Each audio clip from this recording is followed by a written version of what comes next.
నమస్తే, welcome to Telugu రాజ్యం. నేను విరామ్. మీ కళ్ళ ముందు కనిపిస్తున్నటువంటి ఈ వీడియో ఒకసారి చూడండి.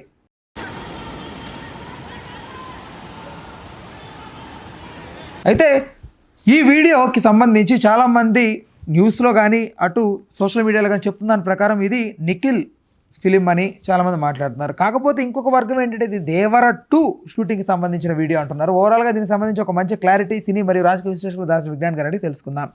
అన్న, ఏంటి ఎవరిది షూటింగ్? ఇది చాలా వరకు అందరూ కన్ఫ్యూజ్ చేస్తున్నారు. మోస్ట్లీ ఇది నిఖిల్దే అనిపిస్తోంది. బట్ నిఖిల్కి సంబంధించి ది ఇండియా హౌస్ అనే సినిమాకి సంబంధించిన షూటింగ్ ఇది రామ్ చరణ్ తేజ నిర్మాతగా యూవీ క్రియేషన్స్లో యూనో వీనో తెచ్చుకున్నారు ఇక్కడికి. యూనా వియా అంటే ఏంటి రామ్ చరణ్ యూవీ క్రియేషన్స్లో యూనో వీనో రామ్ చరణ్కి అతికింది. వీళ్ళిద్దరు కలిసి ఒక కొత్త ప్రొడక్షన్ హౌస్తో నిఖిల్ని హీరోగా పెట్టి ది ఇండియా హౌస్ అనే ఒక పాన్ ఇండియా సినిమా అనౌన్స్ చేశారు. ఇదేంటంటే 1905 టైంలో ప్రేమ, విప్లవము, ఈ కంట్రీస్ మధ్య ఉన్న ఈ భేదాలు, ఆ టైంలో ఉన్నటువంటి యుద్ధ వాతావరణము, ఇలాంటివన్నీ బేస్ చేసుకొని ఒక స్టోరీ క్రియేట్ చేశారు. సింపుల్గా చెప్పాలి అంటే హీరామండి సిరీస్ తెలుసా నీకు? హీరామండి సిరీస్లో ఒక టైప్ ఆఫ్ ఒక లవర్స్ ఉంటుంది. మన మనీషా కొయిరాలా కూతుర్ని ఇంకొక నవాబు సాబ్ లవ్ చేసే ట్రాక్ ఉంటుంది. ఇంచుమించు ఆ ట్రాక్కి దీనికి కొంచెం ఈక్వల్గా నాకు అనిపిస్తూ ఉంది. సో ఆ టైప్ ఆఫ్ స్టోరీ. దీన్ని ఏం చేశారంటే ఆ టైంలో ఒక చిన్న సముద్రంలో ఏదో ఒక ఘర్షణ వాతావరణం జరిగేటువంటి, ఇప్పుడు మనకి దేవరలో సముద్రపు షాట్ చేశారు, అట్లాంటివి చేయడానికి అని చెప్పి శంషాబాద్ దగ్గరే ఒక సెట్ నిర్మించుకున్నారు.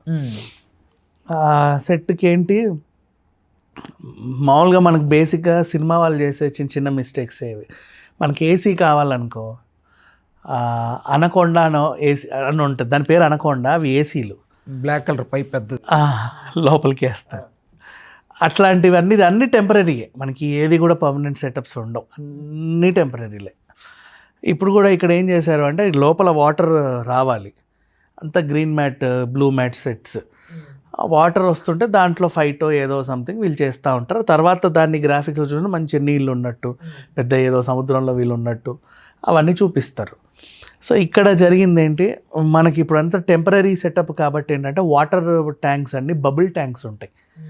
ఇవి నీకు బబుల్ స్విమ్మింగ్ పూల్స్, ఈ మధ్యకాలంలో ఇన్ఫ్లాటబుల్ థింగ్స్ ఉంటాయి కదా. ఇప్పుడు నీకు సోఫా కావాలన్నా కూడా ఇన్ఫ్లాటబుల్ సోఫా 3,000 పెట్టి కొన్నావు అనుకో, అదే సోఫా అది మడిస్తే, అదే బెడ్, అదే కుర్చీ అన్నీ అయిపోతూ ఉంటాయి. అప్పటి వంద నువ్వు ఉపయోగించుకొని తర్వాత దాన్ని పడేసుకోవచ్చు, ఉంచుకోవచ్చు, నీ ఇష్టం. ట్రైన్లో జర్నీ చేసిన ఇన్ఫ్లాటబుల్ పిల్లోస్ వస్తాయి, కొంటాం ఒక 100 రూపాయలు పెట్టి. అట్లా వాటర్ దాంట్లో ఏంటి ఈ కవర్ టైప్ సెటప్ దాంట్లోనే నీళ్ళు నింపుతారు. చిన్న చిన్న జాగ్రత్తలు తీసుకుంటారులే. నీళ్ళు వదలాలన్నప్పుడు వదలాలి, వద్దన్నప్పుడు ఏదో పెట్టుకోవాలి. ఆ ఫోర్స్ కొంచెం పెరిగినప్పుడు ఏంటంటే నువ్వు షూట్ ఒక రోజు నుంచి ఇట్లా 4-5 రోజుల నుంచి చేస్తున్నావు. మనం ఇంట్లో పెట్టుకున్నటువంటి ఆ డ్యూరాసెల్ ట్యాంక్స్ ఉంటాయి వైట్వి, అవే కొంతకాలానికి ఏంటంటే వాటర్ నింపి తర్వాత టప్ మన పగిలిపోతాయి అవి. ఇది కూడా అంతే, నీళ్ళు ఎక్కువ నిండినప్పుడు పాచు, నీచు ఇవన్నీ పట్టిన తర్వాత కొంచెం లీకేజ్ అవుతాయి. ఎట్లా అవుతుంది అంటే నీకు సింపుల్గా చెప్తాను ఎగ్జాంపుల్, అంటే ప్రమాదం జరగడానికి రీజన్ చెప్తున్నా. ఒక వాటర్ బబుల్ ఉందా, మన 20 రూపీస్ వాటర్ క్యాన్, దాన్ని నువ్వు ఎండకు పెట్టు కొన్ని రోజులు, ఎండకి వానకి లోపల నీకు బ్యాక్టీరియా ఫామ్ అవుతుంది, గ్రీన్ కలర్. అలా ఇంకొన్ని రోజులు పెడితే నువ్వు ఆ ట్యాంక్ తంతే పగిలి నీళ్ళు బయటకు వచ్చేస్తాయి. అట్లా అది ప్లాస్టిక్ అయితే. ఇప్పుడు ఈ ఇన్ఫ్లాటబుల్ బబుల్కి దానికంటే కొంచెం తక్కువే ఉంటుంది దీని ఏమంటారు థిక్నెస్. సో అట్లా చూసుకుంటే ఇది ఆల్మోస్ట్ ఎప్పటి నుంచో షూట్ చేస్తూ ఉన్నారు. ఎండకి ఎండింది, వానకి తడిచింది, అట్లా ఉండింది. ఆ రోజు సెట్లోకి వచ్చిన తర్వాత ట్యాంక్ ఒక్క చోట ఒక్కసారిగా పగిలిపోయింది. ఇక అది పగిలిపోతే వాటరే కదా, ఒక్కసారిగా దూసుకొచ్చేసినాయి మొత్తం సెట్లోకి. చిన్న చిన్న గాయాలు.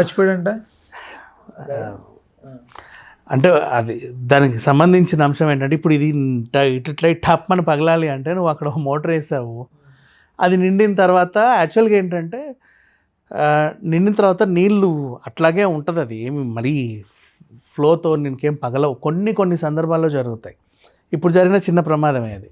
బట్ ఓవరాల్గా ఏంటంటే పగిలింది, ఏమైంది, వాటర్ అంతా లోపలికి ఒక్కసారిగా వచ్చేసాయి. ఎలక్ట్రానిక్ పరికరాలు ఇలాంటివి ఏమన్నా ఉంటే పాడైపోతాయి. థ్యాంక్ గాడ్ షార్ట్ సర్క్యూట్ ఏం జరగలేదు, ఎందుకంటే మన జనరేటర్స్ కాబట్టి ఆపేస్తాం. ఇప్పుడు అవే ఆ ఎక్స్టెన్షన్ వైర్లకి డైరెక్ట్ ఇచ్చి కనెక్షన్ అనుకో ఇంకా పెద్ద ప్రమాదం ఉండేది. మన అన్ని జనరేటర్లే కదా, ఎంతసేపు ఆఫ్ చేసేస్తే. ఇవి ప్లగ్గుల్లోకి వాటికి వాటర్లు పోవడం, కొన్ని కెమెరా పరికరాలు పాడవడం, అండ్ ఇప్పుడు ఈ లైట్స్ ఉన్నాయి, ఇది తడిస్తే పనిచేయవు. సుమారు 40-50 లక్షలు నష్టమే ఉంటుందా?